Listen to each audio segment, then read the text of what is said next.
No, but seriously, you guys need. Oh, Yay! Lily, Lily, you're just the best. Thank you so much. So excited. Thank you I'm for so celebrating with me. excited. Thank you so much for allowing me to talk to you, and thank you for giving this to me early. I'm not even kidding. I told you my boyfriend told me this, but like I just turned back into a student. All of these pages are just notes, like notes of life lessons that some things I wanted to talk to you about today, and some things I was just like, I need to remember this for my own peace of mind so that I don't feel like I'm going crazy and I can just reference like page 47 when he said, but like truly it's a game changer, and it's been such a lifeline for me the last couple of days of reading it, and I know for like forever to come. So thank you so much. Oh no, thank you. I'm genuinely so touched that you're literally like the ideal reader, like someone who's making notes and highlighting things. And I love that picture of you by the beach that you Oh shared of you just reading, and it just looks so peaceful. And I was just like, yeah. wow, it's so beautiful. But you're amazing, and I'm so grateful that we connected this year. Me too. Oh my God, truly. It's been like the highlight of one of the highlights of my quarantine period is it really brought us together, which is so incredible. And I wanted to you posted, I think it was for your birthday, a picture of you and then you as a monk. Yeah. That throwback was because I'm reading it and I'm reading your stories about your experience, to see a visual of you in your orange robes, like it really hit home to me of how far you've traveled since then. And I just wanted to know, when you like see that picture of yourself, do you heavily associate with the person you see in that picture? And I'm just also, just for people watching, like, what is the monk mindset? Because when you look at that picture, you go, oh, he looks like a monk. And then you look now and you're like, but he's still a monk, but he's not wearing the orange robe. So it's like, what do you describe as the monk mindset, and that photo? What does it resonate to you? Absolutely. So yeah, when I really had to dig hard to find pictures because we didn't take a lot of selfies as I much. can imagine. And you don't really video journal your life. So I've really done, Right. I have like all of 2 or 3 pictures from that time, and I've been sharing them because I look back at them and just think about how grateful I am for that time that I gained and that time that I had to go so deep.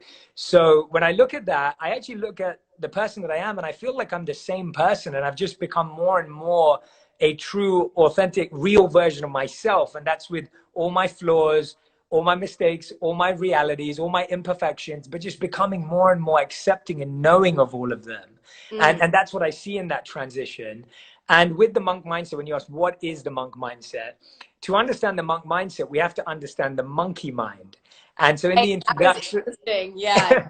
so in the introduction of the book, I talk about the monkey mind, and this is the mind that we can all relate to. So the monkey mind is always complaining, comparing, it can be critical, sometimes it can be self-critical. The monkey mind is always jumping from branch to branch, trying to find the next best thing. It's always looking for instant gratification. And Mhm. so the monk mindset is the mindset that is calm, the mindset that is peaceful, the mindset that is intentional, and the mindset that is trying to help us move towards our best self. So, in a very quick answer, that's the monk mindset. And the reason why I chose to focus on studying monks is because if we look at any field in the world, Lily, if you want to be the best tennis player, you'd want to learn from Serena Williams. Mm. Or if you wanted to be the best business person, you'd want to learn from Jeff Bezos or whoever it may be. And so if you want to learn about mastering your mind, which is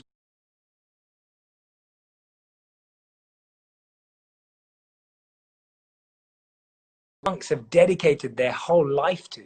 Right, right. And it was interesting because you said, when we were talking about how to live your most authentic self, and that's what you've been striving towards, you said that you said when you live your most authentic self, sometimes your relationships will be put in jeopardy. Losing them is a risk worth bearing. Finding a way to keep them in your life is a challenge worth taking on.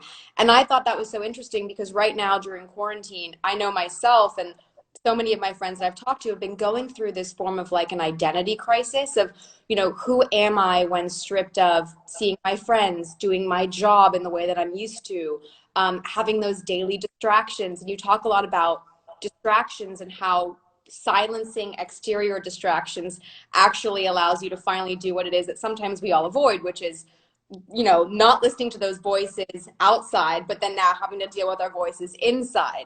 and dealing with the idea of coming together and finally facing those things. And a lot of those things come out in fear. And you talk about your relationship with fear and how it's so important to have a close relationship with fear in order to kind of disassociate from them. So can you describe to people why it's so important to almost bring your fears closer so you can have a better understanding, and then you can like let go of them? Because it seems like an oxymoron of sorts. Yeah. Do you know how wonderful it is for me to be speaking about you with this, because you've just so deeply understood and studied the book, and I'm just like, Oh Lily, my you God, should I explain it. would. You're like amazing. You're like, you've completely.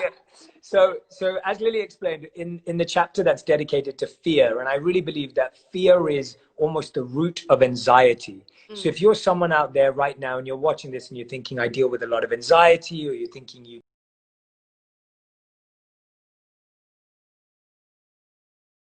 fear, and there could be a hidden fear about something that you've forgotten, or something that happened in the past that maybe you've even tried to forget. And Hmm. the interesting thing about fears is that they just build up the more we ignore them. So almost like a pain in the body, or even like a pain in our mind, is trying to get our attention. So if you think about my friend,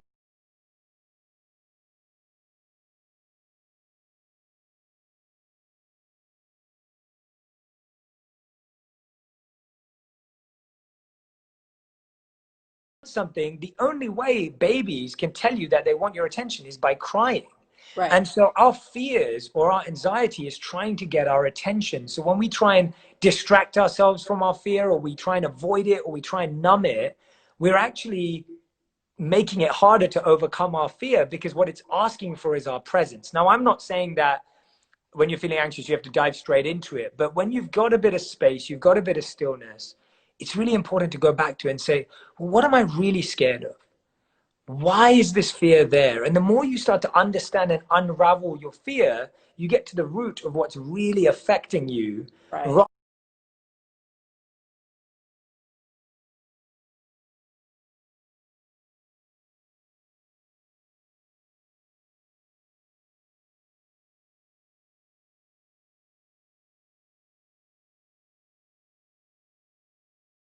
Because then that means we actually have to like sit still and focus on ourselves and reflect in a metaphorical mirror. And I know, again, for myself, but during quarantine I've been faced with a mirror every single day where I'm like, okay, these are the things that I like about myself, these are the things I want to work on about myself. And I, through your book, when you're talking about embracing your flaws and embracing the things that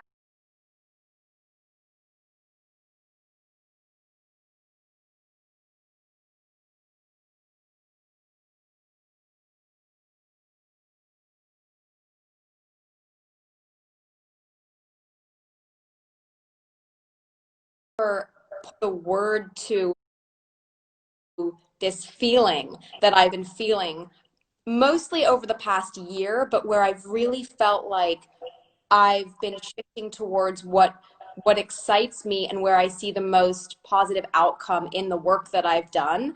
And the idea of following your dharma, and you had this story about as a kid when you went and did a was it at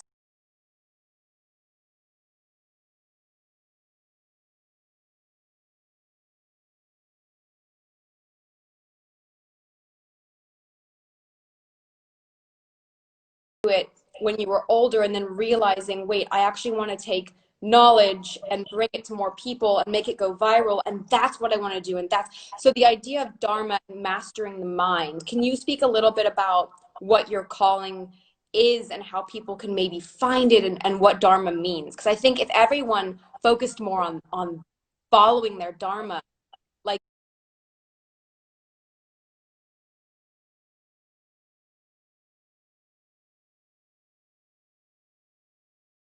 you said. Yeah, it's really interesting, Lily, the way you say that. For most of us in education or in school, we've always been told to improve our weaknesses, and Mm, our strengths were kind of just glossed over. So it was like if you were performing really well at something, it was like, oh, great, but right. this needs to improve. And Dharma is almost not the opposite, but it is about highlighting your natural strengths, your natural skills, your natural inclination.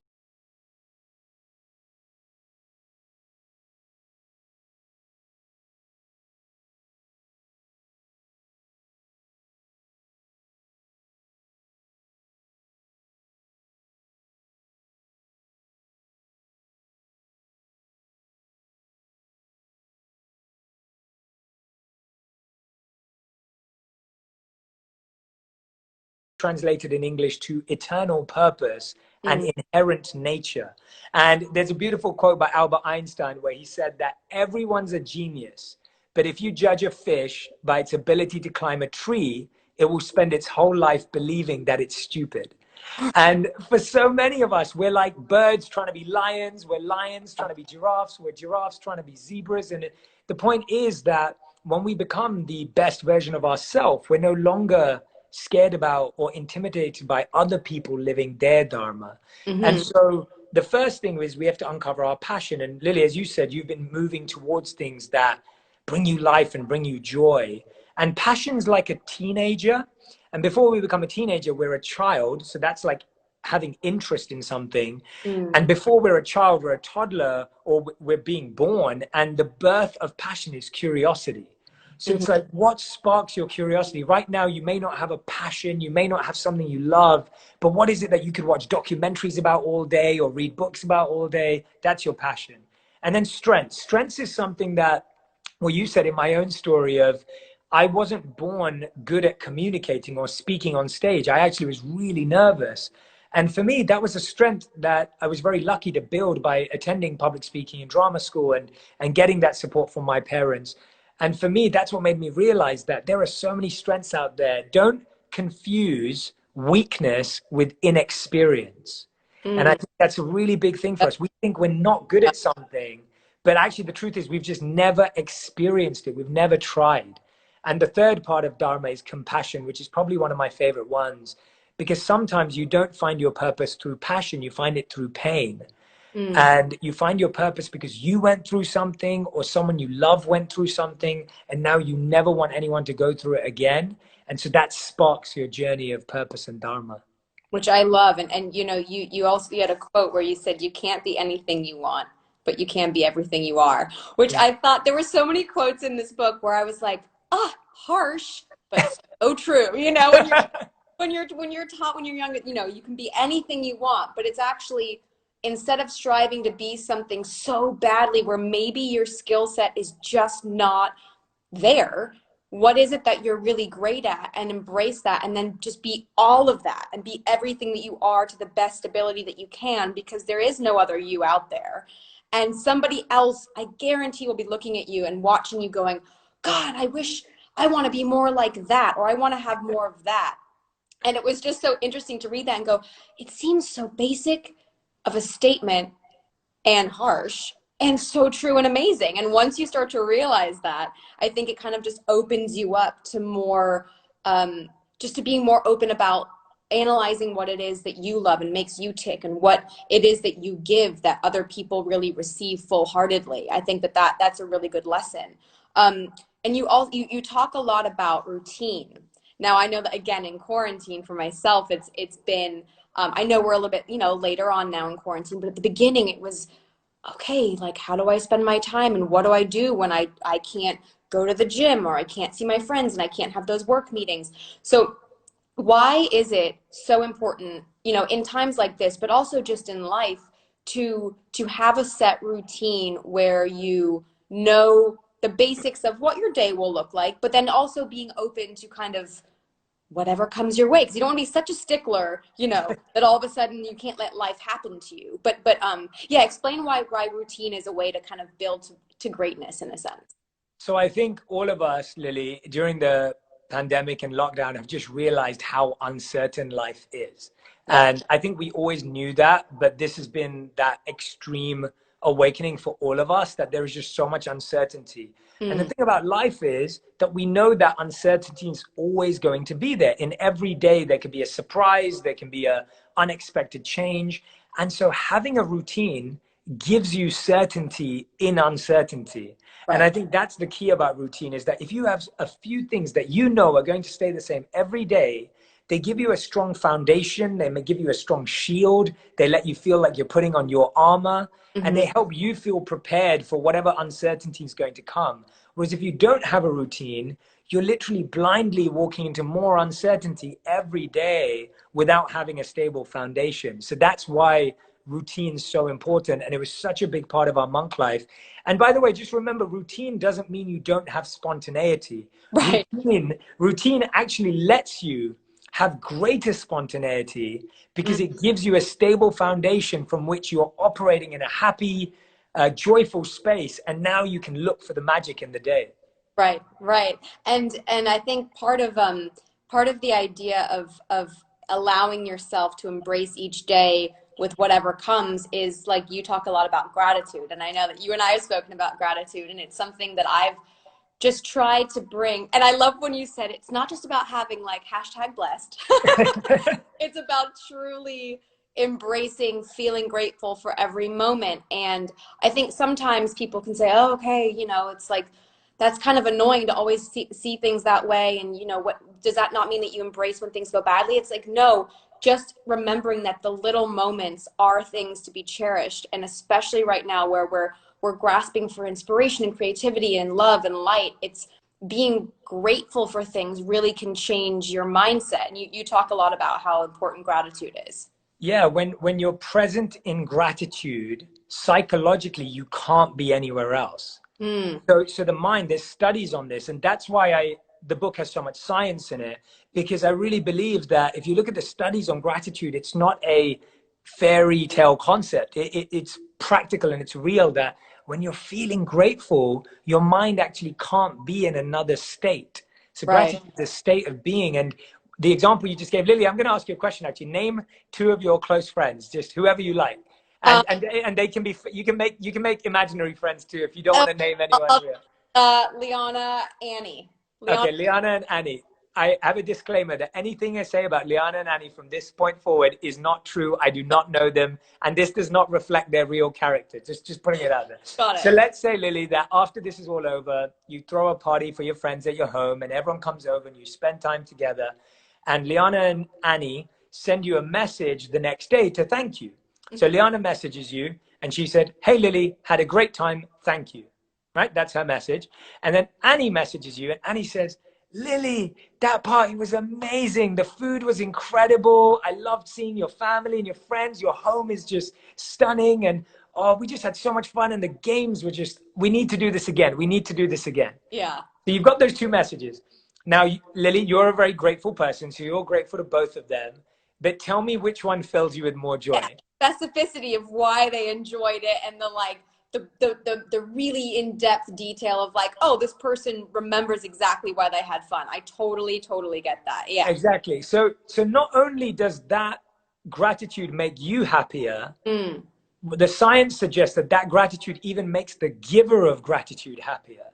So when we're specific about giving gratitude, not only do we build a better relationship with the people we love, but we also feel happier. And that's why I think if everyone took out a moment in their day and just found one person to be grateful for today, and don't just feel it and experience it, go and tell it, send them an email, a text, whatever you need to do, and just see how it deepens your bond with that person. I mean, me and you, Lily, we've never even met. And I find that crazy, because I'm just like, I feel like I know you. And so when I meet you, I feel like, but we've been messaging away, and I just feel like when we're messaging each other, it's just so from the heart that you kind of break all the boundaries of the fact that we've never met. I know, it's so crazy. And I totally agree. It's also those moments in life when you kind of think, oh, I'll tell them later. I'll get inspired to do that later. And then it comes later and you've forgotten. And I found that the more, you know, your book really inspired this. And I think when I was reading this, I reached out to a couple people randomly that I was like, I thought of a memory and thought, you know what, I feel like I just want to thank them because it's helped shape me into who I am, or it's something that I would love to impart on them that it made a difference, and maybe they wouldn't have known that. And so I think it's in those moments of spontaneity where we can actually do more for someone else than, and like you said, it does also for us, but it's if not now, when, that kind of mentality. And I love that. You do in your book and in your podcast, which I find different than other books of this nature that I've read, and podcasts, is that you do include science. You include like logical, methodical, scientific, as well as emotional, historic, psychological information. And so it's really hard for someone to kind of read this and go like, but is it based in like, you know what I mean? Like you really incorporate all types of thinkers. And it's so interesting because I wrote down so many different studies that I want to go back and look at. And, and it's so incredible when you do actually put the science to the emotional side of things. It's mind, body, soul connection actually makes sense in a whole new way. And I found that to be really interesting as like a student of life. I, again, like notes galore. It's like I'm a student here.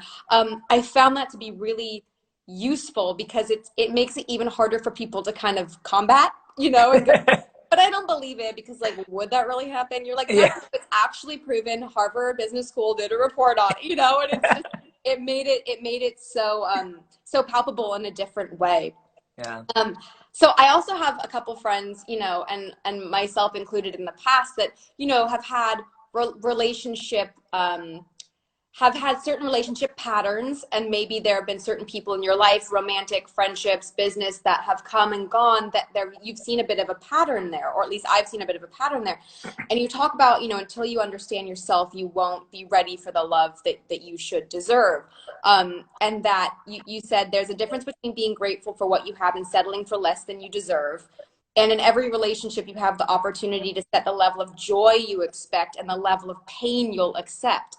I thought that that was so eloquently written because I feel like we can get so discouraged if you have a bad relationship or if something bad happens to you. You think, oh, it's definitely me, and it's just the way things are meant to be. Well, but you discuss a lot in the book about looking inward and figuring out what the patterns are, and maybe how, if I live maybe my life more intentionally and and love the me that I am fully, then the right people will come into my life, whether that is, again, romantic or friendships or business. And I think that that's really important to stress right now, just to kind of feel more encouragement of like, it's possible to break patterns. And you talk a lot about breaking patterns. Yeah, absolutely. So well put, by the way. Thank you so much. Like, it's so wonderful to hear stuff that I've been like grappling with and thinking about, and I'm so glad that it's, you know, you're able to explain it so succinctly, which makes me really happy. And yeah, the I think relationships are the core of our happiness. One of my good friends, Robert Waldinger, who's Harvard professor, he did the 75-year study on human happiness. And so Mm. he completed it. He was the fourth professor at Harvard who finished off the study and published it and gave a TED talk on it. He wrote a beautiful testimonial for the book, and his work's amazing. He's got a new book coming out. And he found in that study that the number one indicator for human happiness was the quality of our relationships. Now, that sounds obvious, but it's funny because we've never learned about how to have good, positive, meaningful relationships. Right. And all of them start with the relationship we have with ourselves. Yeah. And so we spend so much time when you're dating someone to get to know them, or when you're interested in someone to get to understand them. But the big question is, how much do we know ourselves? How much do we understand ourselves? And Yeah. how much are we happy with who we're becoming? And so for me, when it comes to talking about relationships, the first thing I really, really look at is, do we know who we are and who's going to complement that and enhance that?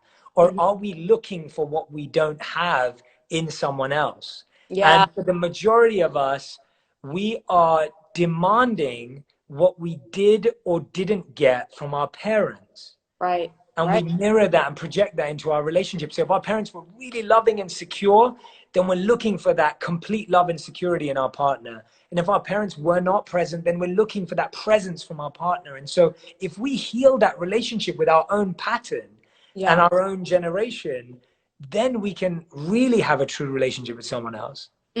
I love that. And I feel like I'm constantly having conversations where it's either about, and again, especially now, about the relationship we have with ourselves. And then once you understand that better, then you'll be a better partner, sister, friend, daughter, son, whatever that may be. And I feel like in order to be the best version of yourself, you have to feel that within yourself. And I learned so much from your book about embracing that in so many new ways. So, and I'd love to, first, there's one more quote that I feel like was one of those amazing, like, aha moments that I want to write as like a mantra. So I want to say what Oh, quote is, and then I'd love it if you wouldn't mind, for me, I know I could use it, I'm sure everyone watching, about a mindful meditation or a mindful exercise, which would be Let's great. do it. I love it. I The love that idea. quote was amazing. And it was near the end. It was on page 275. If you ever want to go back, it was, life isn't going to go your way. You have to go your way and take life with you. And I read that and went, God, that's like, it's such a succinct comment that makes so much sense. You have to go and take it with you, and it will happen to you, and that will be what your life is. It's not always going to go in the way that you project it to go. It has to go in the way that you're going. And I found that to be such a beautiful message, and it kind of encapsulated so much of the mindfulness and the living mindfully that you talk about, and realizing, okay, at some point you just have to let go and take all it is that you've learned about yourself and about the world and what you want and what you don't want, and just let it happen. And I found that to be another one of my 8 million, Jay Shettyisms that I need to save forever. Oh no, thank you for Oh, sharing that one. You know what? That one nearly didn't make it into the book because no, I'm not even joking, because oh I my, remember going through it, and that one, I'm so glad you brought that one up.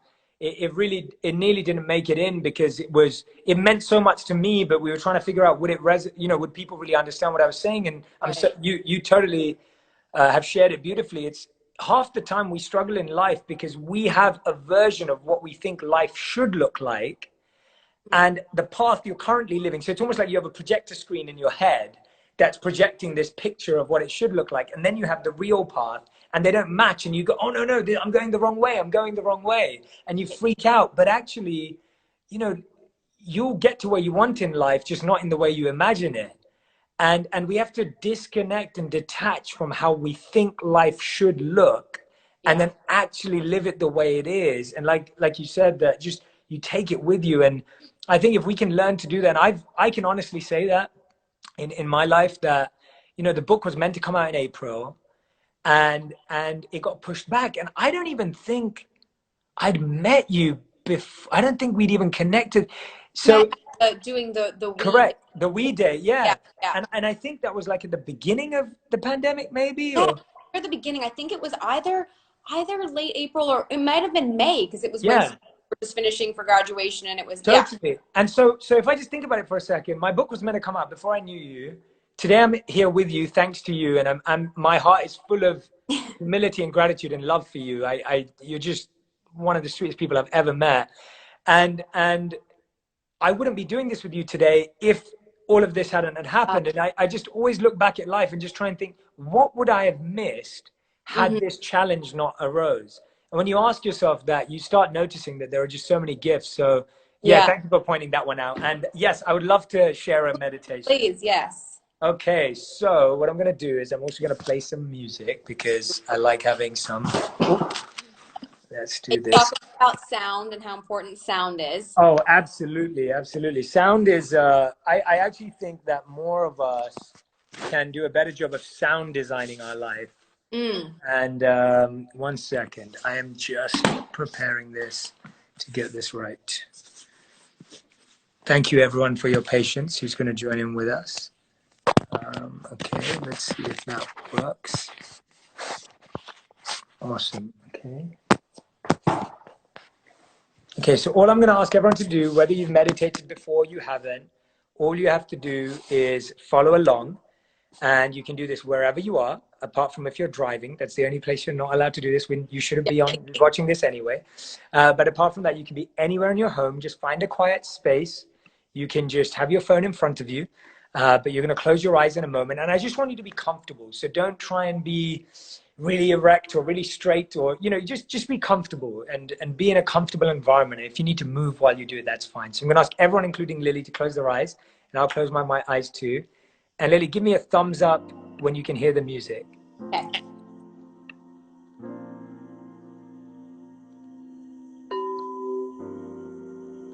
Is it good? Yeah. Perfect. Close your eyes, lower your gaze, and for a moment, just become present with your mind and body. And whenever your mind wanders, just gently and softly bring it back to calm, balance, ease, stillness, and peace. Whenever a thought arises, let it come and go,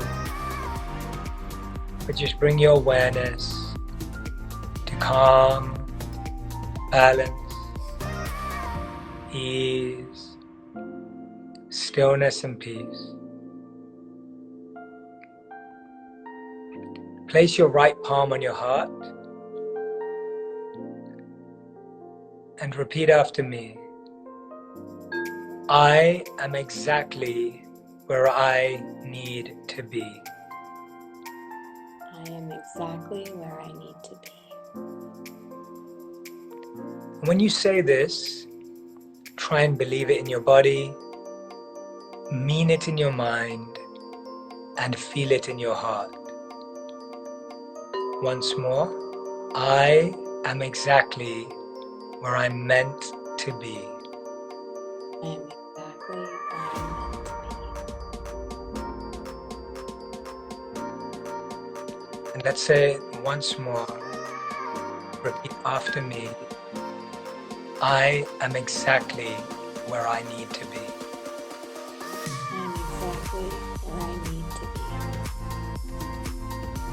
be. So many times in our life, we feel we're ahead, we feel we're behind, we feel like we're catching up.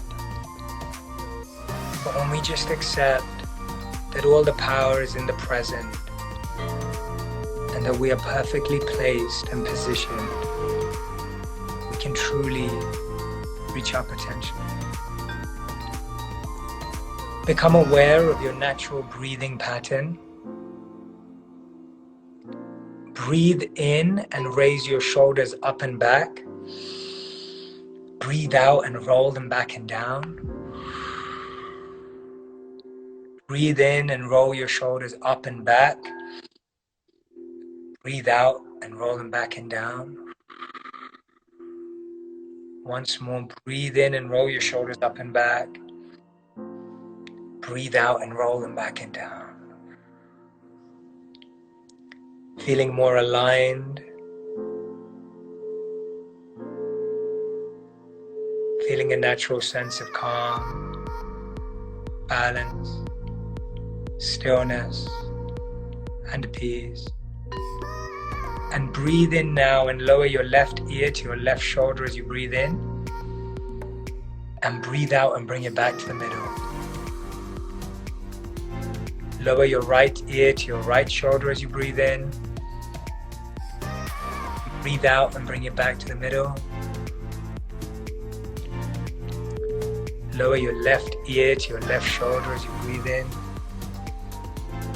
Breathe out and bring it back to the middle. Lower your right ear to your right shoulder as you breathe in. Breathe out and bring it back to the middle. Allowing your body and mind to be aligned, bringing you a sense of calm and stillness. Place your left palm on your stomach, and as you breathe in, feel your stomach go out. And as you breathe in, feel your stomach. As you breathe out, feel your stomach go in. Breathe in and feel your stomach go out. And breathe out and feel your stomach go in. Becoming aligned with your natural breathing pattern.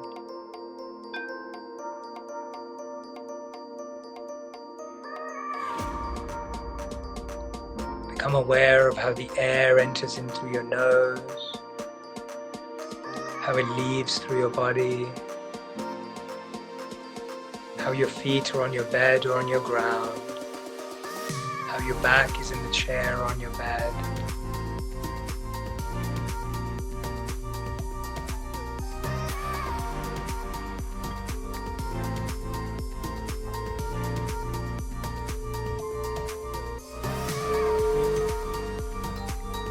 this moment. Repeat with your right hand on your heart. I am healing. I'm healing. Breathe in and then breathe out. Deep breath in and out. This time repeat. I'm letting go of everything that doesn't serve me. I am letting go of everything that doesn't serve me. And then breathe in, and this time on the exhale, really feel yourself letting go of any tension or pressure or stress. Breathe in and breathe out. Really letting go and extending that exhale.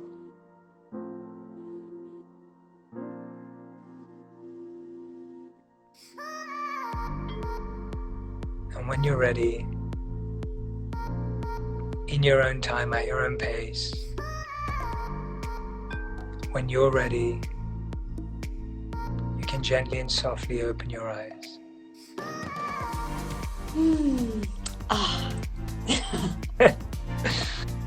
I mean, when meditation back in April or May, and now we're doing it again, and I feel like it's just the best way to start the day.